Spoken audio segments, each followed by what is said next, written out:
Hebron, Al-Khalil in the West Bank. And we hear a lot about what's happening in Gaza, as we should. But we cannot forget that right now, the US-funded Israeli military is using our attention on Gaza, our attention on Lebanon, our attention on our politicians, just being willing to say the word ceasefire, even if they're not actually going to do anything about it, as cover for continued oppression and destruction in Jerusalem and the West Bank. And so to share some of those stories and some of those voices, I want to invite up Melissa now.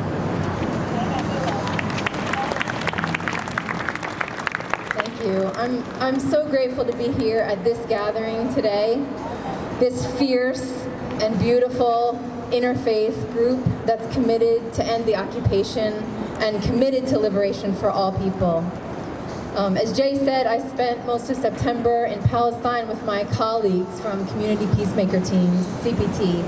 And I stand here today because my friends and colleagues in the West Bank told me to never stop telling the story of life in Palestine, especially after October 7th, when the occupation clamped down even harder on them.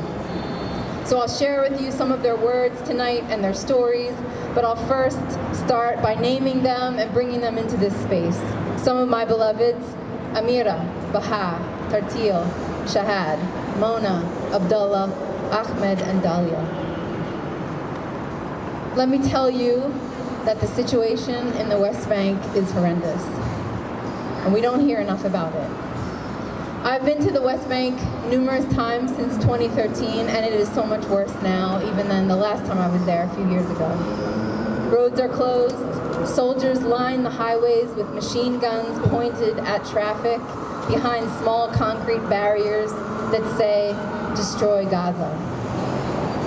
So many young men have been kidnapped and are being held without charge in Israeli prisons.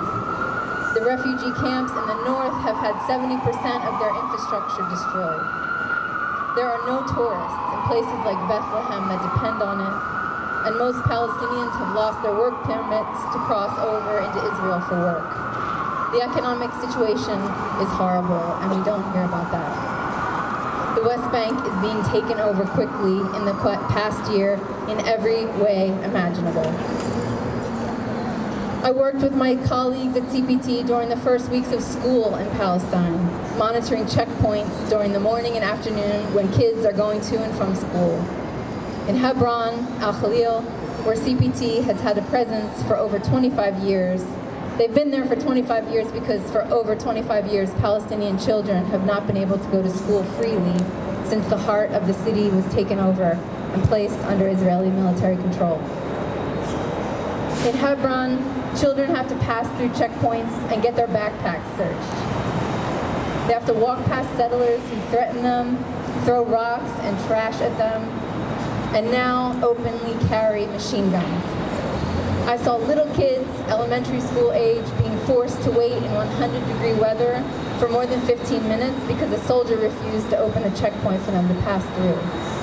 We saw kindergarten-age children forced to walk 30 minutes out of their way to get home in the heat because a soldier felt like keeping the checkpoint closed. Other days, the soldiers let one or two kids pass and then stop the gate right in front of them, so the kids are confined, so the kids have to wait to go through. Unnecessary humiliations day after day.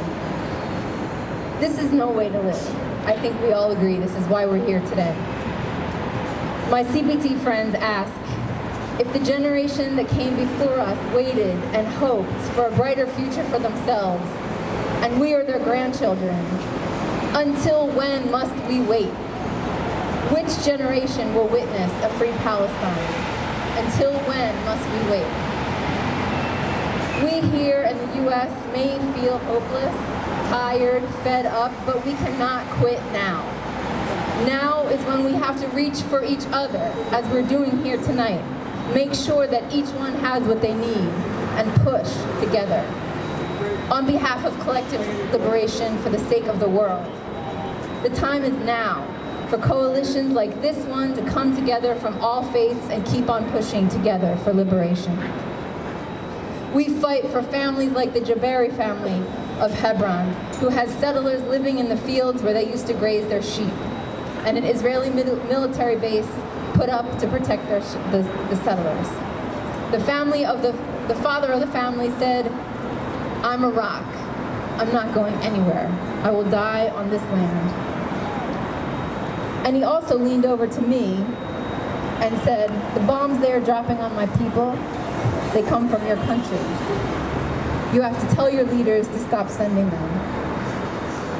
The only response I have to that is to deepen my commitment to call for an arms embargo to Israel, not another bomb to be sent.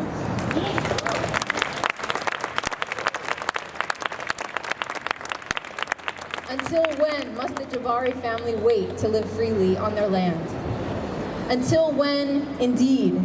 I'm heartened by the partnerships that have been formed to try to stop this genocide. Last night, I was moved to be part of a service of mourning that was organized by Prayers for Peace Alliance and If Not Now and other groups. People of all faiths, led by Jews, grieved together for each life killed.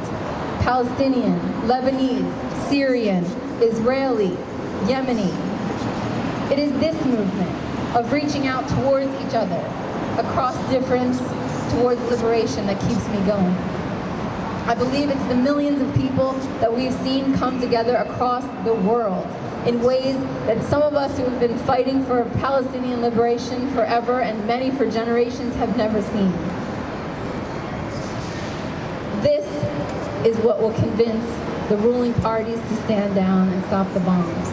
It is us, my friends, who can answer the question, until when? It stops with us. And may we, any of you who are here as Christians today, may we rend our hearts in the ways that our Jewish siblings have done. In a way, may we look at the way that Christian Zionism has affected us and how we are complicit in this as well. Yes, let's do it. Let's do it.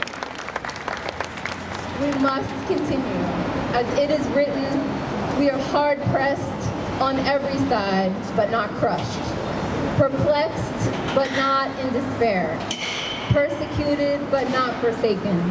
Struck down, but not destroyed. Therefore, we do not lose heart. My friends, we cannot lose heart.